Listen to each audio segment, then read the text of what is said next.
আমি আজকে একটা বাবারই একটা অলৌকিক ঘটনা বলছি, এবং তার মধ্যে আমার শ্রদ্ধেয় অসীমদারও একটা ভাইটাল পার্ট আছে ওখানে। আমি এটা বলছি। সেই সনটা আমার ঠিক এই মুহূর্তে মনে করতে পারছি না।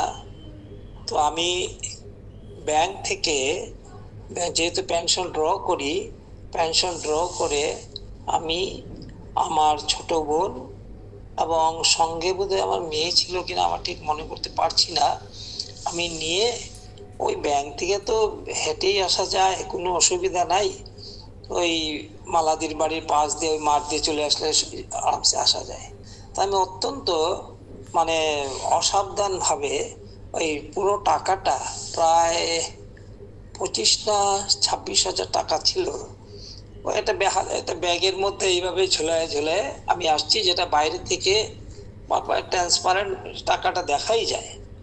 তো ওইটা নিয়ে নিয়ে আসছি, এবং যেভাবে হোক ব্যাংক থেকে আমাকে ঠিক ফলো করে নিতে, এবং ঠিক ওরা আমাকে পুরো রাস্তাটা যেভাবে হোক ফলো করে এসে আমি আস্তে আস্তে প্রায় আমার বাড়ির কাছে চলে এসেছি। আর একটু হলেই আমার বাড়ির গলিতে ঢুকে যাব। ওই মুহূর্তে দুইটা ছেলে বাইকে করে এসে এই করলো, এই হঠাৎ আমার সামনে। আমি বললাম কেউ কি বন্ধু বান্ধব কেউ নাকি, সামনে দাঁড়ায় পড়লো, কি ব্যাপার?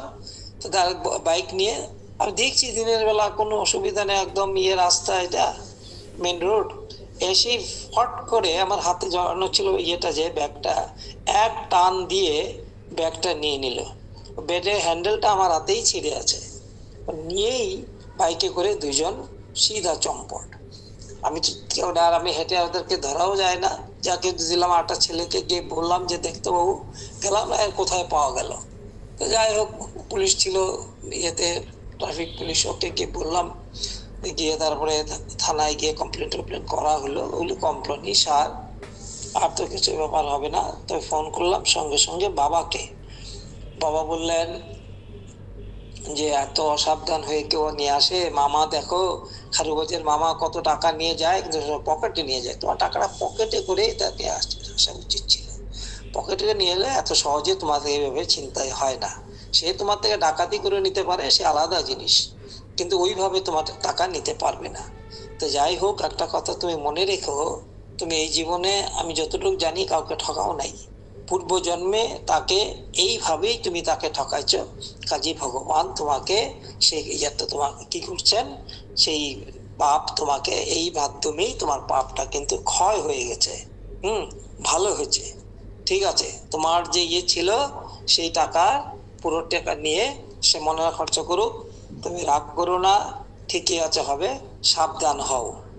হবে, কোনো চিন্তা করো না। তো পুরো মাসের পেনশন এইভাবে চলে গেল, মাস তো চলতে হয়। তো তারপরে একটা কিছুদিন যেতে না যেতেই দেখি হঠাৎ করে আমার চিন্তা করছি, যেমন কি অপরাধ করলাম যে এতগুলো টাকা এইভাবে, কেউ তো একটা পয়সা আমি জ্ঞান বশত কখন করিনি, কেন হলো? যাই হোক, বাবার কথাই বারবার ভাবছি। বাবা বলছেন কোনো জন্যে করছো তুমি। তো সেইটা করার জন্য বসে আমি চিন্তা করছি। এর মধ্যে বেশি দিন যায়নি, হয়তো এই মাসখানেকের পরে পরের মাসের পেনশন আবার ড্র করছি, খুব সাবধানে পকেটে ঢুকায় ওইভাবে নিয়ে আসছি। তো আসার পরে তো দেখলাম আমার ডিপার্টমেন্ট থেকে আমার কাছে একটা চিঠি আসলো।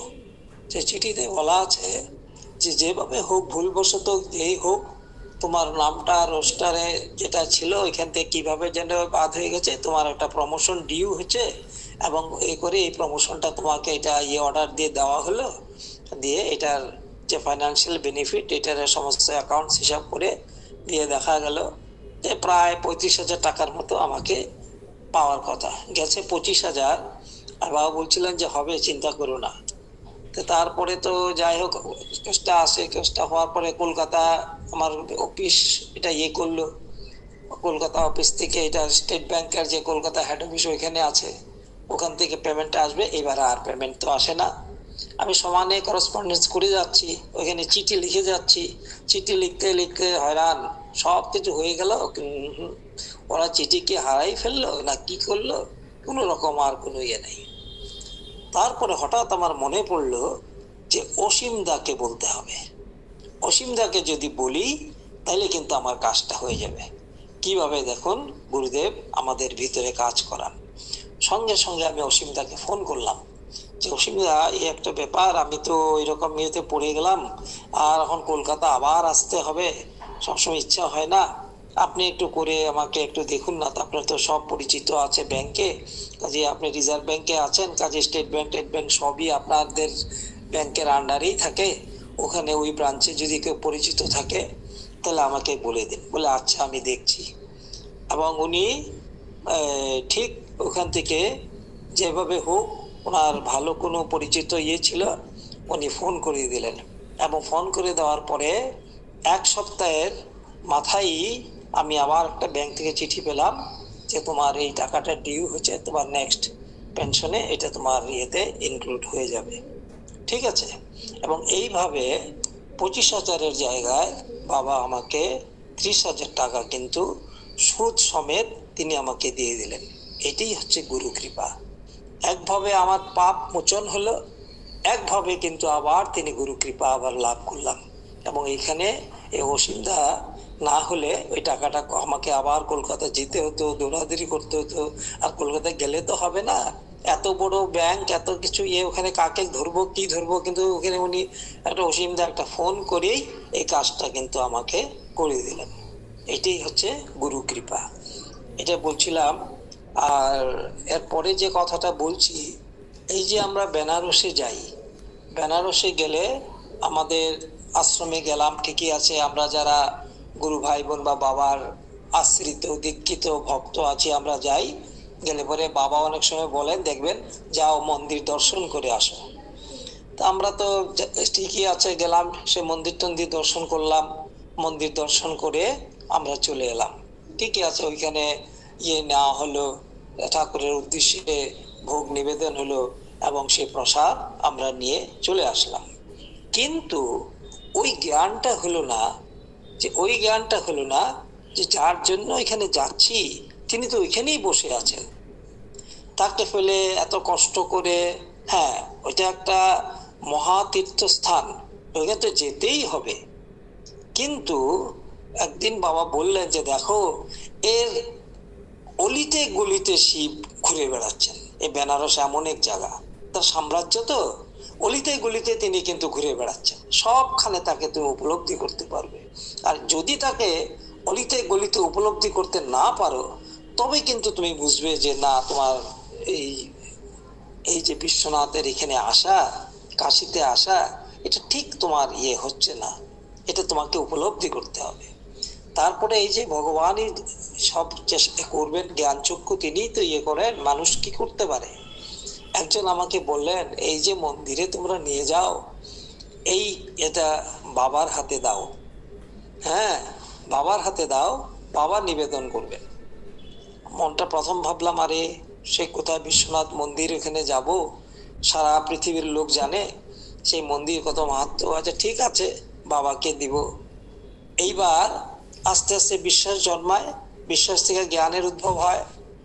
এবার ঠিকই একবার তখন ওই লঙ্কাতেই আরেকটা বাড়িতে প্রস্তুত হতো, খুব ভালো নাম করা, ওই তখন আর ওই বাড়িটা নাই, এই পেড়া তৈরি হতো, ওইখানে মামনি সঙ্গে যেত এবং আমরা ওইখান থেকে নিয়ে আসতাম, এত সুন্দর তৈরি হতো। যাই হোক, নিয়ে আসলাম, নিয়ে এসে বললাম যে বাবা এটা তুমি নিবেদন করে দাও। আমরা 5-6 জন ছিলাম। বলে আমি নিবেদন করে দিব? আমি নিবেদন করে দিলে হবে? বলে হ্যাঁ বাবা। তারপরে দিলাম, তিনি সুন্দরভাবে নিবেদন করে ফুলটুল দেওয়া হলো, দিয়ে টিয়ে আবার কিছুক্ষণ পরে এই প্যাকেট আবার হাতে ফেরত দিলেন। বললাম বাবা তুমি 2টা রাখো। বললাম না আমি কি করবো? বলে রাখো না বাবা। তো তারপরে রাখলেন। এইবার কি বোঝা গেল যে যখনই বেনারসে যাই তখনই তো হয়, সে পেড়ার কথা মনে পড়ে, বিশ্বনাথকে প্রসাদ করা হবে, সে প্রসাদ সবাই পাবে। কারণ কাশিতে আসলে পরে পাড়া প্রতিবেশী বন্ধু বান্ধব সবাই বলে যে গঙ্গাল জল আনছো কিনা এবং বেনারসের প্রসাদ আনছো কিনা। এইবার যখনই দেই মনে হয় তিনি যেন হাত পেতে আছেন। হ্যাঁ, যে এতদিন তো ভুল করছিলি, দে এখন দে। কি খুশি, কি হাসি, বাবা নাও করে দাও, মনে ঠিক দাঁড়ায় আছেন। তো এই যে জিনিসগুলি বোঝা, যে স্বয়ং শিব হয়ে যিনি বসে আছেন, যে তাকে তো যদি আমি মানি তাহলে তো আমার বিশ্বনাথ হয়ে গেল, এটা কিন্তু তিনি আমাদেরকে শিখিয়ে দিলেন যে না, এই যে গুরুরূপী এই যে আমরা বিশ্বনাথকে পেলাম, এই যে তার তত্ত্ব বা তার এটা বুঝতে পারলাম, এটাও তারই একটা কৃপা। আর এই যে সবচেয়ে বড় জিনিস কি হলো, বাবা আমাদেরকে যেটা শিখালেন সেই জিনিসটা হলো, তোমরা কি করো, শিব তত্ত্ব কিন্তু আমাদেরকে বুঝতে হবে। বুঝতাম আগে, শিব করতাম, শিবরাত্রি হতো, এ হতো, কিন্তু বাবার সংস্পর্শে আসার আগে কিন্তু শিবের যে মাহাত্ম্য, এটা কিন্তু সম্পূর্ণরূপে, এই যে বাবা বলতেন তোমরা শিব পুরাণ পড়ো, হ্যাঁ বাবার তো এগুলো সবই পড়া, তো এখন বলতেন যে এটা পড়ো, শিব পুরাণটা পড়তে হয় এবং জানো শিব কে। শিব কিন্তু সাংঘাতিক জিনিস, তিনি রামেরও গুরু, কৃষ্ণেরও গুরু, তিনি আমারও গুরু, তিনি সবাইয়ের গুরু। তাই কাজে আগে যেভাবে তিনি বলতেন গোবিন্দই গুরু বলেন, শিবকেও কিন্তু তিনি একইভাবে প্রাধান্য দিয়ে যাচ্ছেন। এবং দেখবেন, আপনারা পরীক্ষা করে একটু দেখবেন, আপনারা সবাই ভক্ত মানুষ তো, যার আপনাদের পক্ষে খুব সহজ হবে। কোনো সামান্য কারণেও আপনি যদি যখন একটা এমন একটা বিপদে পড়ছেন, মনে সাহস হারিয়ে ফেলছেন, করছেন, পারছেন না, অসুখ বিসুখ, অর্থনৈতিক চাপে যখন আপনি সন্তান কথা শুনছে না, প্রতিবেশী আপনাকে নানাভাবে বিনা কারণে উত্ত্যক্ত করছে, একটু তাকে ডাকুন। এত সহজে তিনি সাড়া দেন না, হ্যাঁ বিশ্বনাথ এত সহজে সাড়া দেন।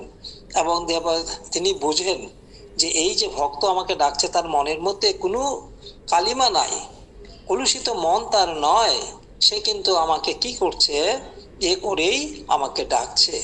তাই কাজেই তখন হয় কি, অতি সত্বর তিনি সাড়া দিয়ে আমাদেরকে কিন্তু রক্ষা করেন। এইটাই বিশ্বনাথের অসীম কৃপা। এই জন্য ওই বাবা সব সময় বলতেন যে তোমরা বিশ্বনাথকে কখনো কিন্তু ভুলবে না, তাকে তুমি কখন। এইবার আমাকে যখন ইয়েতে গেলাম, নাম কি, কুম্ভ মেলাতে যাওয়ার পরে বারবার বললেন যে এইভাবে আসছো, এবার তো আমাকেই বললেন পার্টিকুলারলি, এবার তো দেখছি খুব বয়স হয়ে গেছে তোমার, এত ঠান্ডা, কাল পথে জানুয়ারি মাস, একটু ঠান্ডাতে লাগছিল, মাংকি খুবই পড়ছিলাম, এই জন্য বললেন দেখো দেবাশিস পুরা বৃদ্ধ হয়ে গেছে, বাবার মাথায় তো টুপিও নাই, কিছু নাই, একখানা চাদর গায়ে দিয়ে আছেন। পরে আসার 2 দিন আগে বললেন আর বোধহয় তোমার বেনারসে আসা হলো না। কথাটা বড় লাগলো, মনের মধ্যে বড় বাঁধলো। বাবা তুমি এইটা বলো না, বাবা তুমি আমাকে আশীর্বাদ করো, আমি যেন জন্মে জন্মে আসতে পারি। ওই কথা বললে তো আমি কি নিয়ে বাঁচবো বলো, আমার বাঁচার মানেটাই কি থাকবে?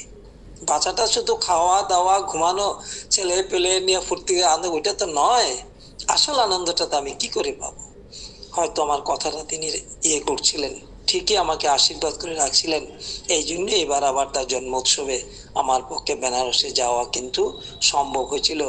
এবং তারপরে আমি অসুস্থ এসে পরের কথা, কিন্তু সেই কথা কিন্তু হয়েছিল, এবং বাবা তার কথা নিজেই উদ্ধার করছিলেন, করে তিনি আশীর্বাদ করে আমাকে আবার বেনারস থেকে ঘুরাই নিয়ে গেছেন নির্বিঘ্নে। এটাই সবাইকে বললাম।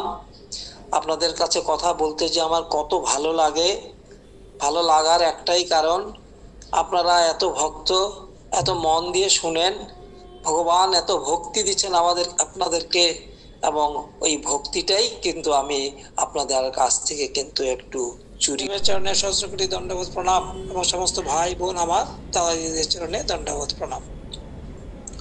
বাবার লীলা কথা যখন আমরা বলবো, তখন আমাদের 3টে অঞ্চলের নাম অবশ্যই মাথায় রাখতে হবে।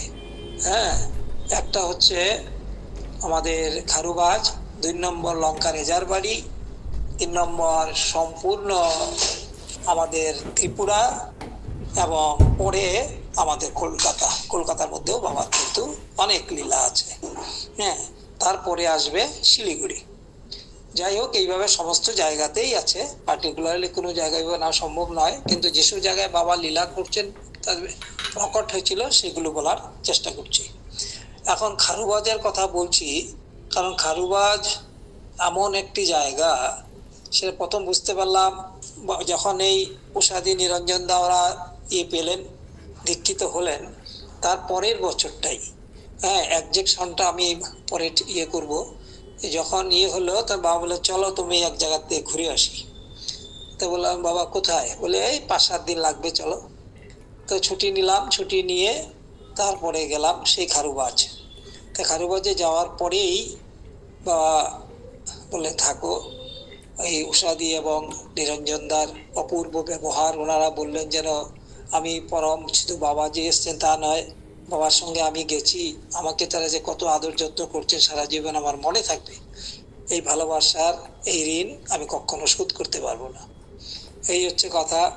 আর খারুবাজ জায়গাটি হচ্ছে এমন একটি জায়গা, এটা হচ্ছে প্রকৃতির লীলা নিকেতন। আপনাকে 2টার সময় যেতে হবে যদি যদি প্রকৃতির খেলা যদি দেখতে চান।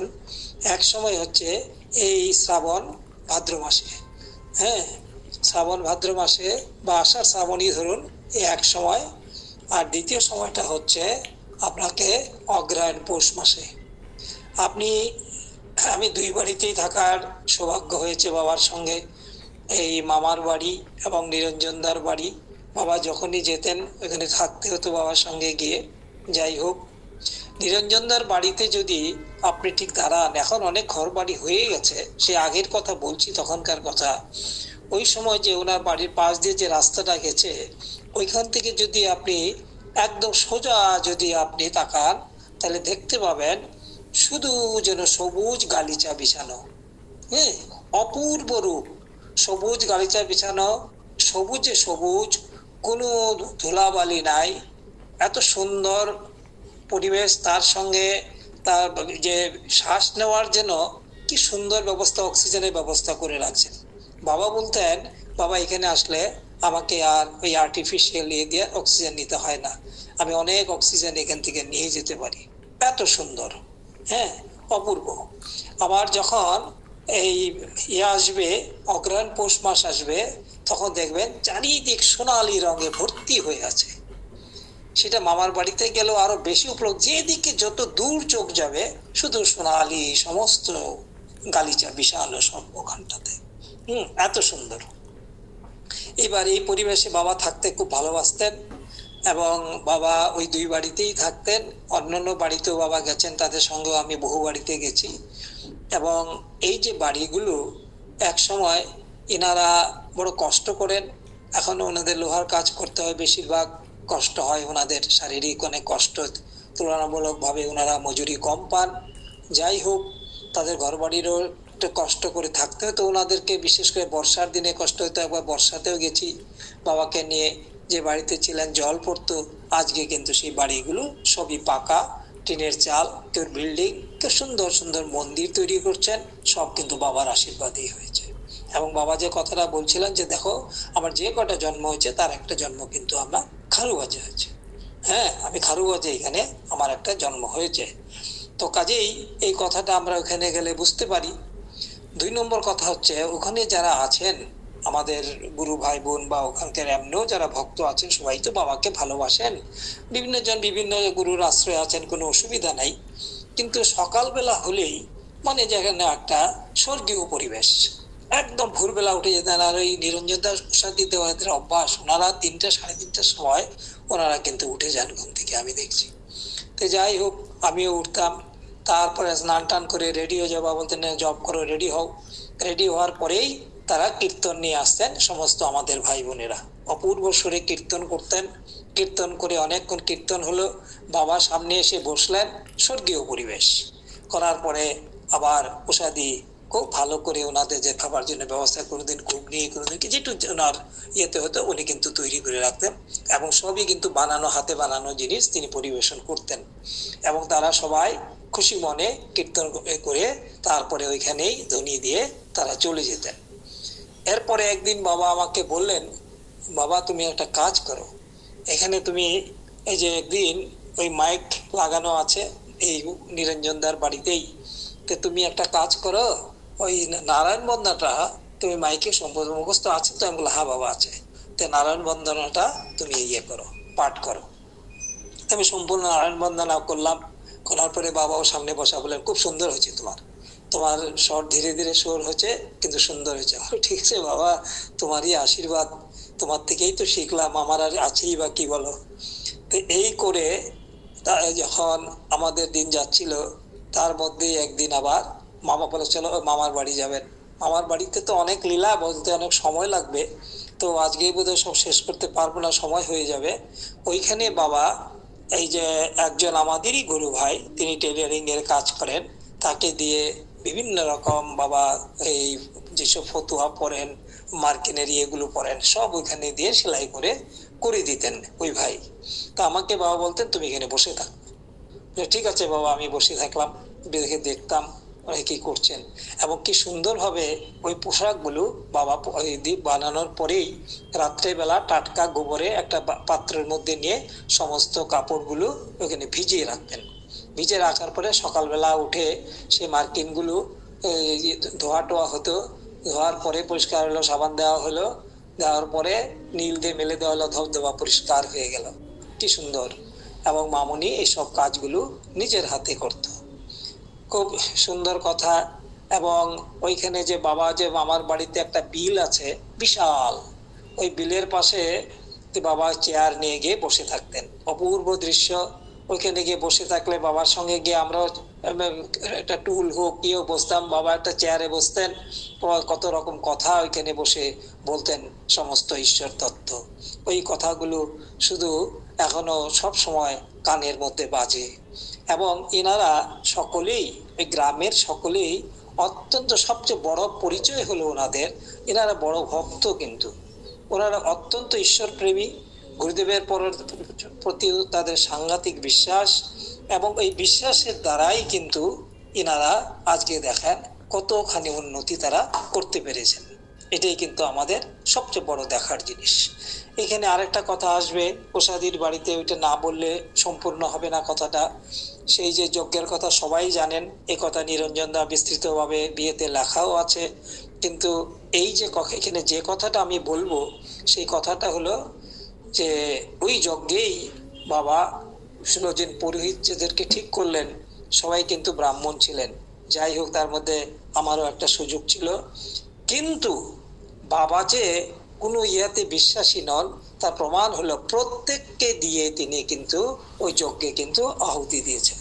প্রত্যেকে বসে মন্ত্র বলে, বৈদিক মন্ত্র দ্বারা 4টা মন্ত্র ছিল, এবং যারা সেটা পারেনি বলে তুমি না পারো, যে তখন 86টা মন্ত্র ছিল, এই মন্ত্রের যে কোনো একটা বলে তুমি ওইখানে ইয়ে দিয়ে দাও, হ্যাঁ, কোনো অসুবিধা হবে না, তুমি যজ্ঞের আহুতি দিয়ে দাও করে প্রত্যেককে তিনি, সমস্ত নারী পুরুষ, কে ব্রাহ্মণ অব্রাহ্মণ, কোন রকম ব্যাদ বিচার না করে প্রত্যেককে দিয়ে তিনি সুন্দরভাবে করলেন, এবং দেখাই দিলেন যে নারীদের সব ব্যাপারে সমান অধিকার রয়ে গেছে।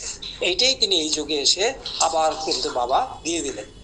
লাস্টে যে কথাটা বলবো, এইটাই খারুয়াজের স্মৃতিটা চিরদিনই মনে থাকবে। কারণ একবারই শুধু আমি বাবার সঙ্গে যেতে পারিনি। এই গতবার যখন বাবা গেলেন আমাদের বাড়ি উৎসবের পরে, আমার একটা যা অসুবিধা হলো, এখানে উৎসব ছিল, আর বাদ বাকি সব সময় বাবার সঙ্গে যেতাম। হ্যাঁ, অপূর্ব দৃশ্য। এবং যখনই যেতাম একটা আধ্যাত্মিক যে একটা পরিবেশ, এবং তার ভিতর থেকেই আমাদের একটা বিশাল কিছু একটা লাভ হতো। কি লাভ সেটা? সেটা হচ্ছে পারমার্থিক লাভ। সেটা, হ্যাঁ, এটা পারমার্থিক লাভ। বড় আনন্দ মনে আসতাম, এবং বাকি সময়টা যখনই বাড়িতে আসতাম আনন্দ মনে কাটত। এইবার আরেকটা কথা বলছি, শেষ কথাটা। সেই কথাটা হলো এই যে বাবাকে আমি কখনো চোখের জল ফেলতে কোনোদিন দেখিনি। আমার যতদিন বাবাকে পেলাম, তখন বাবা আমাদের বাড়িতে ছিলেন, এবং যখন খারুবাস থেকে আসতেন সবাই, ওনারা একযোগে আসতেন সবাই, এসে এনারা 20 জন 25 জন আসতেন, থাকতেন, কত সুন্দর আনন্দ হতো, আর বাবা কত খুশি হতেন। এর সঙ্গে একবার উষা দিয়েও ছিলেন, আমার মনে আছে। তো যাওয়ার সময় এখন সকালবেলা বাবা ওদেরকে বিদায় দিবেন, আর দেখবেন, লক্ষ্য করবেন, যখন কোনো সন্তানকে বাবা বিদায় দেন, বাবা কিন্তু কষ্ট পান, তিনি কিন্তু ফিরে আর তাকান না। হ্যাঁ, তিনি খুব কষ্ট পান। এবং সেদিনেরটা আমি এত প্রত্যক্ষভাবে দেখলাম। হঠাৎ করে উষাদি এবং একজন বাবাকে জড়িয়ে ধরে কাঁদতে শুরু করলেন, বাবা তোমাকে ছেড়ে চলে যাচ্ছি, না মা আসো। কিন্তু তাদের কান্নার বন্ধ হচ্ছে না। আশ্চর্য, বিশ্বাস করতে পারবেন না, বাবা হু হু করে হাউ হাউ করে তিনি কাঁদতে লাগলেন। হ্যাঁ, কি কাঁদা, তার কান্না যেন বন্ধ হচ্ছে না। আমি ভাবলাম, ঈশ্বর এই তোমার রূপ, এই সুন্দর তোমার মহিমা, এত সুন্দর তোমার লীলা, কারণ তুমি তুমি প্রেমের কাঙালি, বুঝে গেলাম তুমি প্রেম এবং ভক্তির কাঙালি। তুমি আর কিছুই চাও না, আমাদের ফুল ফল আর অন্য কিচ্ছু চাও না, তুমি শুধু ভক্তি। আবার এই তুমি কি চাও? এই প্রেমই তুমি চাও। এই প্রেমের জন্যই দেখো বৃন্দাবনে তিনি এসেছিলেন, আবার মহাপ্রভু হয়ে আসছেন, আবার এইভাবে আসছেন। এবং আমার গুরুদেবও এই জন্যই এসেছিলেন, প্রেম বিতরণ করতে এবং সে প্রেমের আস্বাদন করতে। তারপরে গিয়ে বাবার কান্না বন্ধ হলো। তারপরে ইনারা তো রওনা হলেন। আমি এই কথাটা সারা জীবন আমার মনে থাকবে, যে বাবা আমি সেদিন বুঝতে পারলাম গুরু কি জিনিস। প্রণাম সবাইকে, ধন্যবাদ, প্রণাম।